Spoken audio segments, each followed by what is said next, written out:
Hai kawan pajak, berjumpa lagi dengan Hajak, Habar Pajak Podcast dari KPP Pratama Banjarbaru.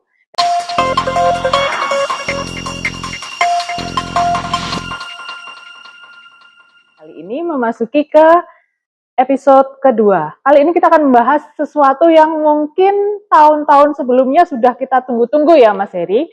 Nah, kita perkenalkan diri dulu. Saya kali ini menjadi pembawa acara. Saya Francisca Yeni, penyuluh di KPP Pratama Banjarbaru, dan juga Mas Heri. Dulu juga. Baik, kita tentu saja akan membahas hal-hal yang aktual ya untuk di podcast kali ini, dan tentu saja kita untuk aturan yang keluar akhir-akhir ini, yaitu PP 20 tahun 2026. Di tanggal 22 April 2026 akhirnya keluar juga aturan mengenai perpanjangan ya. Paling gampangnya sih sebenarnya ini adalah perubahan dari PP 55 2022 yang sudah kita tunggu-tunggu, karena kita sudah melewati SPT tahunan ya, melewati Kortek, melewati SPT tahunan, dan kita menunggu apakah PPh UMKM 0,5% ini diperpanjang apa enggak gitu ya. Seperti kita ketahui bahwa PPh UMKM ini kan dari yang pertama kali diundangkan, dan seperti kita ketahui di PP 55 itu 7 tahun untuk orang pribadi itu berakhir di 2024 sebenarnya kan. 2025 belum ada aturan apakah jadi diperpanjang atau enggak. Dan akhirnya keluar juga aturan mengenai perpanjangan ini, bukan perpanjangan ya, mungkin perubahan aturan dari PP 55 ke PP 20. Mungkin bisa dijelaskan Mas Heri mengenai PP ini? Ya, jadi PP nomor atau peraturan pemerintah nomor 20 tahun 2026 ini merupakan penyempurnaan atas PP nomor 55 tadi ya. Jadi kalau kita lihat flashback ke belakang, sebenarnya kan aturan ini bukan aturan baru yang baru terbit di 2026 ini. Nah, sejatinya dia hanya penyempurnaan aturan-aturan sebelumnya. Kita kenal dulu di tahun 2013 ya, waktu itu pertama kali muncul PP 46 tahun 2013, lalu diubah lagi menjadi PP 23 tahun 2018, diubah lagi PP 55 tahun 2022, dan sekarang diubah kembali ya, disempurnakan kembali menjadi PP nomor 20 tahun 2026. Nah, intinya di PP ini itu untuk tetap mempertahankan fasilitas UMKM-nya Mbak ini. Jadi fasilitas pengenaan PPh final untuk UMKM ini tetap dipertahankan, dan dengan batasan omset yang sama, masih 4,8 miliar per tahun, sekaligus untuk menyempurnakan agar fasilitas tersebut lebih tepat sasaran. Ya, jadi kata kuncinya di sini sebenarnya. Jadi yang diubah dalam hal ini adalah karena ini fasilitas, maka kita ingin pemerintah dalam hal ini dia ingin memastikan bahwa fasilitas insentif PPh final UMKM ini lebih tepat sasaran, lebih adil, berkelanjutan, dan berintegritas tentu saja. Nah, ya, poinnya di situ sebenarnya di PP 20 tahun 2026. Ya, jadi dari penjelasan Mas Heri tadi bahwa memang atas fasilitas untuk wajib pajak UMKM ini tidak dihapus gitu ya, masih ada, tetap berkelanjutan gitu ya.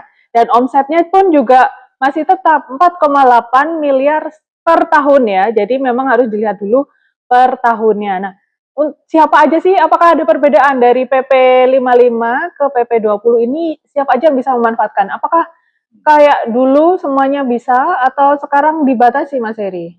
Oke, nah salah satunya kan tadi ada penyempurnaan yang dalam tanda kutip yang lebih tepat sasaran tadi. Iya. Nah, jadi sekarang yang bisa memanfaatkan atau subjeknya itu beralih ya. Sebenarnya kan UMKM ini adalah untuk pengusaha. Kita fokusnya UMKM adalah perorangan. Nah, di PP 55 kemarin itu masih ada perusahaan-perusahaan yang baru ya, PT, firma, BUMDes termasuk di sana, koperasi, ataupun firma, yayasan, dan sebagainya, itu masih bisa menggunakan PP 55. Nah, di PP 20 ini untuk wajib pajak badan itu sudah tidak bisa lagi menggunakan kalau dia terdaftar di tahun 2026, khususnya sejak terdaftar 22 April 2026 ke depan. Jadi sudah nggak pakai lagi tuh kalau dia CV misalnya, CV udah nggak bisa lagi pakai PP 20 ini ya. Kalau dia terdaftarnya tanggal 20 April? Masih 2026 boleh ya. boleh. Dia Jadi masih bisa pakai. untuk wajib pajak yang kebetulan mungkin CV yang mungkin ya namanya kebetulan aja ya. Kebetulan. Dia daftarnya tanggal 20 April itu masih bisa menggunakan fasilitas setengah persen ini ya, tapi untuk 4 tahun berarti ya. Untuk 4 tahun. Karena masih ikut aturan ke PP 55. Nah, nanti tapi kalau yang wajib pajak terdaftar setelah tanggal 22 April ya. Tanggal 22 April dan seterusnya. Jadi tidak bisa lagi. Tidak bisa lagi. Jadi PP 20 ini lebih menekankan subjek yang bisa memanfaatkannya adalah pengusaha, khususnya di orang pribadi, PT perseorangan dan koperasi. Nah, ini disebut tadi orang pribadi. Apakah semua orang pribadi itu boleh memakai PP 20 ini? Oke. Jadi dalam ketentuan pajak kita orang pribadi yang disebut wajib pajak orang pribadi itu ada 3 sebetulnya. Satu, wajib pajak orang pribadi usahawan ya, yang menjalankan usaha ya. Gampangnya pedagang lah ya. Gampangnya kita orang awam bisa bayangkan ini pedagang. Lalu yang kedua pekerja bebas yang dia jualannya jasa ya, profesional, biasanya kayak pengacara, terus notaris, misalnya dokter, influencer bisa masuk ya, dokter, artis juga masuk di situ, olahragawan ya, atlet misalnya. Nah, itu termasuk pekerjaan bebas. Dan selain kedua hal itu yaitu wajib pajak karyawan. Nah, yang bisa memanfaatkan fasilitas ini hanya wajib pajak orang pribadi usahawan. Jadi yang kalau dia masuk dalam kriteria pekerjaan bebas yang tadi influencer, dokter, pengacara, tadi notaris misalnya, akuntan, nah, itu dia nggak bisa sebetulnya dari dulu aturan aturan ini memang dikhususkan untuk UMKM, untuk usahawan kan, usaha atas usaha, omset usahanya. Jadi sebenarnya tidak berubah ya aturan mengenai bahwa yang bisa memakai itu usahawan itu nggak berubah. Jadi masih sama karena di PP 55 pun juga sebenarnya sudah diatur bahwa yang bisa memanfaatkan itu memang hanya usahawan aja. Untuk yang pekerjaan bebas tadi seperti yang disebutkan Mas Heri tadi tidak bisa memanfaatkan, dan itu juga ditegaskan kembali ya, sebenarnya bukan hal yang baru ya. Bukan hal baru ya. Secara objeknya kita bisa memanfaatkan ini, fasilitas ini adalah untuk usahawan yang dalam rentang omset atau peredaran usahanya dari 0 sampai 4,8 miliar setahun. Nah, kriteria ini dulu boleh dinikmati oleh wajib pajak badan yang saya sebutkan tadi, misalnya CV, termasuk di PP 55 itu masuklah BUMDes, karena mulai ada BUMDes sama BUMDesma waktu itu ya, badan usaha milik desa bersama gitu.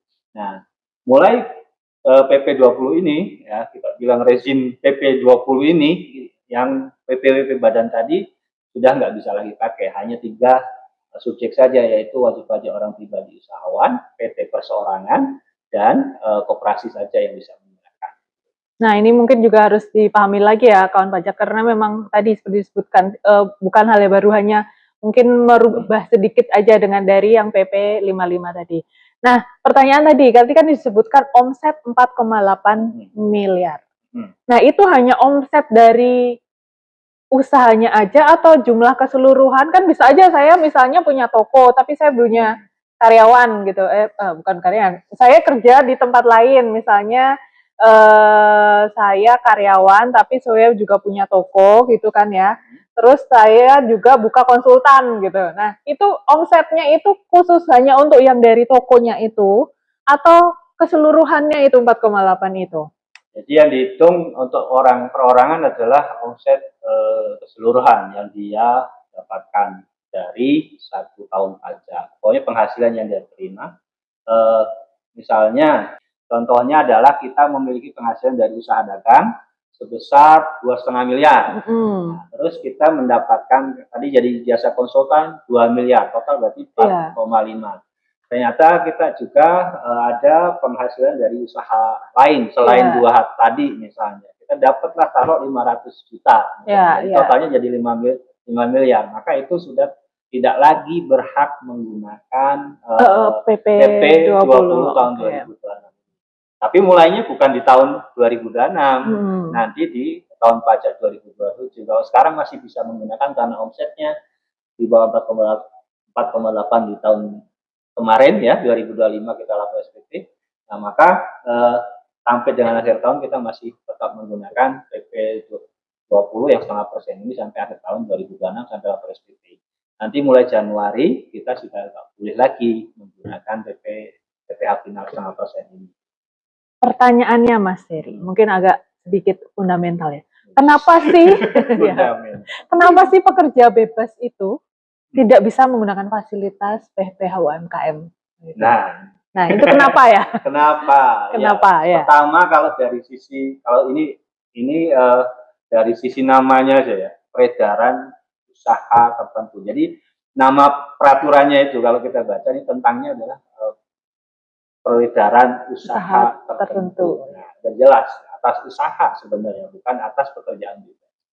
Nah, kenapa pekerja bebas nggak bisa? Ya itu karena dia bukan dari sisi usahanya. Nah, di undang-undang lain-lainnya sepanjang yang saya tahu, ketentuannya disebut pengusaha itu siapa. Nah, itulah masuk. Karena pekerja bebas itu dia bukan pengusaha dalam tanda kutip, maka dia tidak boleh menggunakan itu. Usaha lebih penjualannya larang sebenarnya kan. Kalau kerja bebas dia lebih menjual keahlian atau jasa dia. Jadi memang dibedakan. Kalau usaha ada barang stoknya. Oh ya, mungkin ini ya lebih mudahnya memudahkan administrasinya gitu ya. Administrasinya. Kalau jasa itu kan memang keahlian. Dia nggak ada barang masuknya berapa, stok ada HPP berapa, gitu ya. Berapa gitu kan. Biaya transportnya, bawa barang itu berapa dan lain-lain. Kalau namanya pengusaha dia panjang banget hitungannya. Nah, kalau dari sisi kerja bebas dia lebih ringkas gitu ya, mungkin ya laporan keuangannya. Diarahkannya dia lebih baik menggunakan pembukuan atau menggunakan norma penghasilan. Iya, jadi mungkin karena memang untuk memudahkan pelaku usaha kecil untuk kewajiban membuka. Sebenarnya sih pada dasarnya semua wajib pajak itu diharapkan bisa pembukuan ya. Cuman kan ya namanya pembukuan itu lebih ribet kalian bilang gitu. Ribet, harus belajar akuntansi. Iya, kalau untuk makanya untuk pengusaha kecil diberikan fasilitas itu untuk memudahkan administrasinya mereka gitu ya, karena bisa lebih mudah dalam nanti pelaporan SPT-nya. Sebenarnya juga untuk pekerjaan bebas juga diberikan fasilitas-fasilitas lain ya, namanya norma itu ya, norma. Jadi mungkin masing-masing ya sendiri-sendiri gitu ya untuk kemudahannya. Nah, itu juga sama ya, mungkin terjadi juga pada CV, PT, BUMDes, firma, makanya juga tidak boleh menggunakan itu, karena mereka diharapkan sudah terbiasa menggunakan pembukuan kan. Iya, betul. Kalau CV perusahaan ya, PT terbuka, PT tertutup, itu kan dia terbiasa membuat pembukuan. Jadi harusnya sih kita bisa ketahuan labanya berapa. Oh iya, ngomongin laba, jadi penghitungan pajak ini kan sebetulnya dikenakan atas penghasilan kena pajak. Penghasilan kena pajaknya itu kalau dia pakai pembukuan itu adalah dari laba. Lalu nanti dikalikan tarif kan gitu. Nah, secara prinsip sebenarnya baik pengusaha maupun pekerja bebas dan wajib pajak badan dia tuh aslinya dia pakai pembukuan. Karena nanti akan ketahuan berapa sih peredaran brutonya dia berapa dikurangi dengan biaya-biaya yang dia keluarkan. Nanti akan muncul labanya berapa. Baru dikalikan tarif masing-masing. Kalau dia orang pribadi pakai tarif orang pribadi, kalau badan dia pakai tarif badan. Cuma dalam pelaksanaannya ya kan untuk UMKM ini agak berat mungkin ya. Agak berat kalau dia diminta untuk melakukan pembukuan, karena tadi dari proses bisnisnya itu agak panjang, dia harus belanja barang, ngangkut barang, biayanya bermacam-macam. Mungkin juga di ini, kita lagi UMKM orang pribadi ya. Ya, orang pribadi khususnya orang pribadi. Beda dengan PT, kalau PT punya staf. Iya, betul. CV juga diharapkan kan pembukuan jelas gitu paling ya. Paling 2 orang lah kalau CV. Iya, betul. Kalau CV minimal 2 orang gitu. Nah, kalau PT yang lain kan ada pemegang sahamnya lebih dari 2 orang biasanya kan. Itu karena rigid banget hitungannya, makanya dipermudah. Makanya dulu PP 46 itu kan apa namanya? Ini untuk mempermudah sebenarnya hitungnya dari omset kalikan aja. Dulu tarifnya 1% kan Pak. Turun di PP 23 setengahnya, pangkas setengahnya. PP-nya juga dipangkas setengahnya kan. Jadi PP 23 gitu. Nah, terus karena kondisi ekonomi dan seterusnya ditambahlah waktu itu ya, karena untuk menaikkan perekonomian Indonesia tambahlah fasilitas ini diperluas sampai ke BUMDes waktu itu, BUMDes dan BUMDes. Nah, BUMDesma itu masuk. Bahkan dulu awalnya 1% ya PPh UMKM, ya, sekarang sebenarnya udah turun dari kan. PP 55 ini. Salah satu tarif pajak yang turun apa? PPh UMKM. Iya betul gitu. Jadi PPh badan loh ya, jangan ini kan ada isu nih kalau PPh badan katanya naik dari 0,5 menjadi 22. Nah, itu agak miss sebenarnya. Nah, itu kemarin mungkin sedikit agak rame karena mungkin merasa influencer atau selebgram, blogger, vlogger itu merasa bahwa loh kok tarif saya berubah dari PPh UMKM ke PP 20 ini gitu ya. Padahal dari awal itu di PP 55 sebenarnya sudah disebutkan ya. Sebenarnya sudah di aturan sebelum-sebelumnya di PP 23 juga sudah jelas yang berhak menggunakan adalah wajib pajak yang menjalankan usaha. Ya, jadi dari awal ya. Pekerja yang dikecualikan itu adalah pekerja bebas, itu dikecualikan dari menggunakan PP 23 waktu itu tahun 2018. Nah, sampai sekarang pun sama aturannya nggak pernah berubah. Entah kenapa masih ada beberapa pekerja bebas yang menggunakan 0,5% ini gitu kan. Ya, ingat itu nggak tepat sebenarnya. Mungkin kawan pajak yang merasa kemarin sudah lapor, oh saya tuh sebenarnya harusnya pakai tarif normal pekerjaan bebas, sekarang nggak termasuk UMKM, tenang, masih bisa melakukan pembetulan sepanjang belum dilakukan pemeriksaan, kawan pajak masih bisa melakukan pembetulan. Oke, terus kemudian sekarang kalau dalam satu keluarga nih, ini diatur khusus lagi ya ternyata di PP 20. Nah, kalau kemarin mungkin kan banyak yang suami istri punya usaha sendiri-sendiri. Atau misalnya anak saya katakanlah 16 tahun gitu ya, belum punya KTP dan sebagainya, punya usaha juga. Dikasih toko lah masing-masing. Nah, ini sekarang itu kalau nggak salah di PP 20 diatur jelas ya. Digabung istilahnya. Jadi kan kita kembalikan ke kitahnya ya, ke filosofinya bahwa pajak orang pribadi itu sebetulnya dikenakan atas pajak dalam satu keluarga. Jadi di mata pajak ya, di mana aturan perpajakan kita menyatakan bahwa keluarga itu dianggap sebagai satu kesatuan. Maka omsetnya anak atau omsetnya istri, omsetnya suami, sepanjang itu masih dalam gabungan SPT yang sama, ya atau satu keluarga yang sama, satu kakak yang sama, itu bisa digabung dulu untuk kita menghitung berapa sih omsetnya ya. Dan ini juga ya kabar buruknya ya, ini hasil evaluasi kami di DJP itu ternyata banyak sekali orang yang memecah-mecah omset istilahnya. Jadi yang seharusnya dia sudah bukan batasan UMKM lagi nih, gitu ya. Dia bikin, awalnya suaminya berkembang sampai 4,8 miliar, terus karena udah mau mendekati 4,8 miliar, istrinya suruh bikin usaha. Iya, biar nggak PKP juga. Iya, biar nggak dikenakan PKP, dan dia biar tetap 0,5%. Tetap 0,5% juga dia pakainya. Terus istrinya udah mau 4,8 lagi, anaknya suruh bikin NPWP. Nah, di aturan PP 20 ini untuk menghindari hal-hal kayak gitu. Karena kita kembalikan tadi ya, bahwa satu keluarga itu menjadi satu kesatuan ekonomi. Jadi intinya, kalau dia mau mendapatkan fasilitas satu keluarga itu hanya omsetnya sampai 4,8 aja. Lebih dari itu, maka dia sudah nggak berhak lagi gitu, menggunakan fasilitas UMKM. Kalau misalnya, oke, suami istri ini udah di atas 4,8. Biar saya pecah, saya bikin PT perseorangan. Nah, itu gimana? Atau PT perseorangan, dia masih gabung sebenarnya. PT perseorangan kan orang pribadi yang berbentuk badan sebenarnya kan. Jadi yang kerjain kan satu orang itu saja sebenarnya.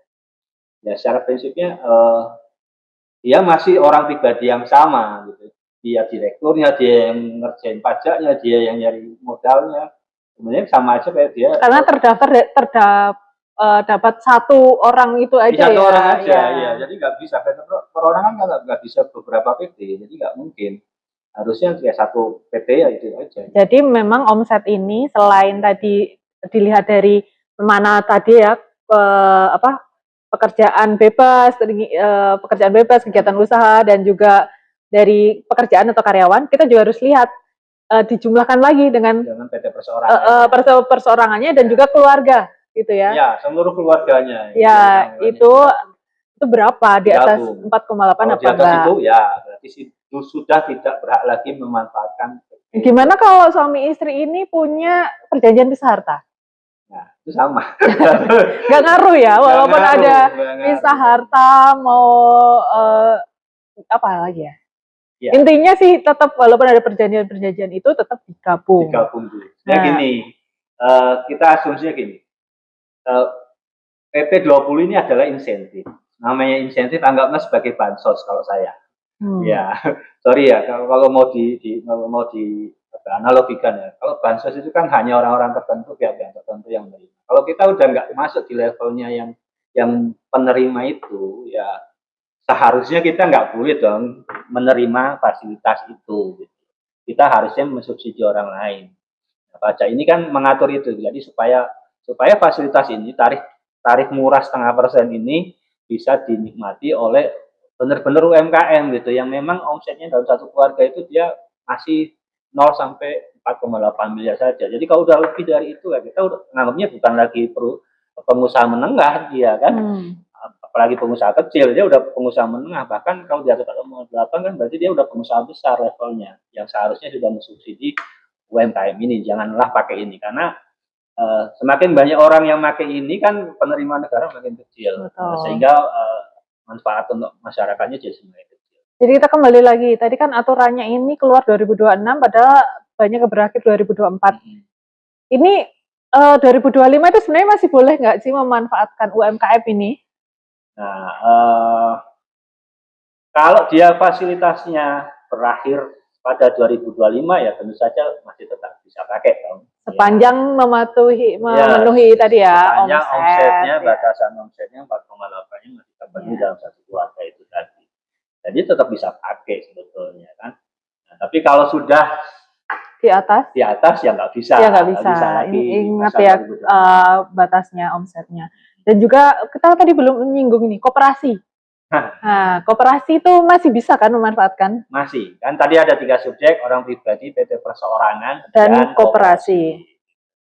Koperasi ini karena dia kumpulan orang ya, anggota dari anggota koperasi itu kan, gabungannya kayak iuran, ya, iuran wajib, iuran sukarela, nah, itu masih dianggap sebagai orang perorangan posisinya.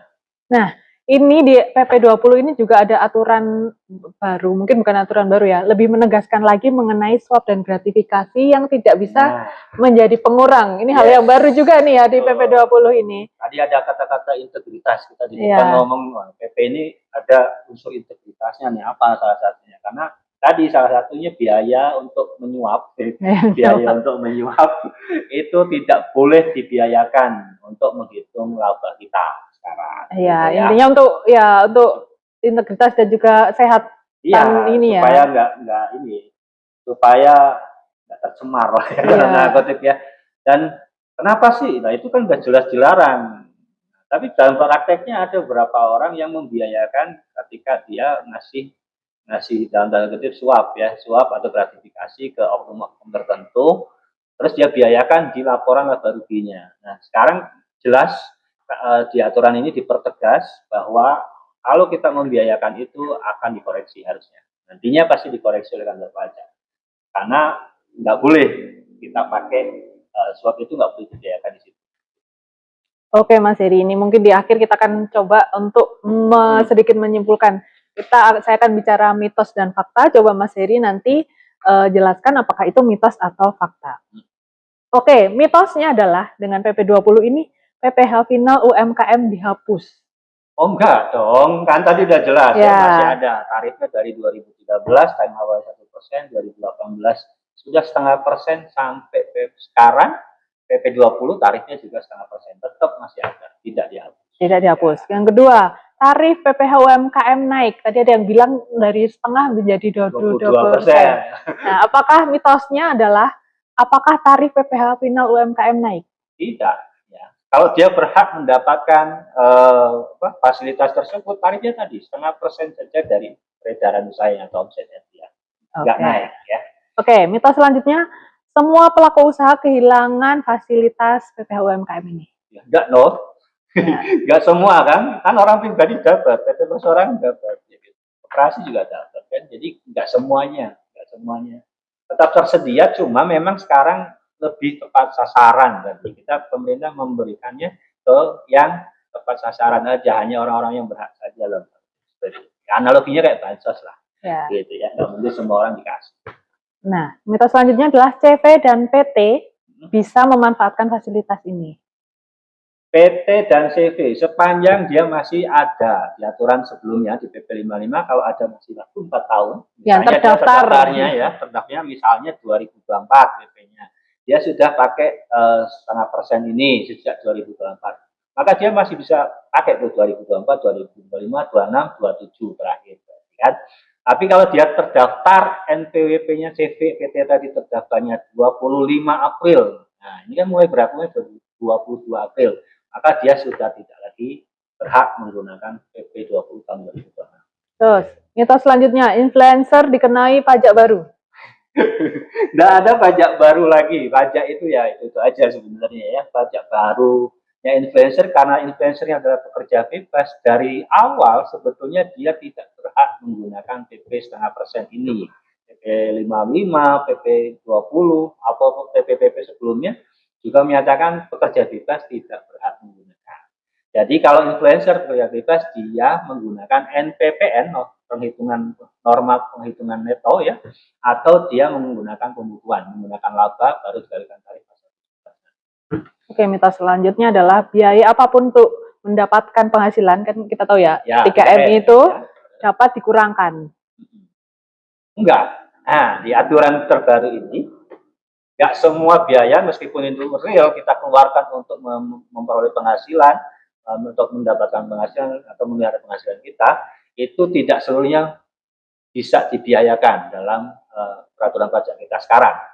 Karena tadi ya, biaya terkait dengan suap, gratifikasi, dan tindak pidana korupsi itu tidak bisa menjadi pengurang penghasilan betulnya.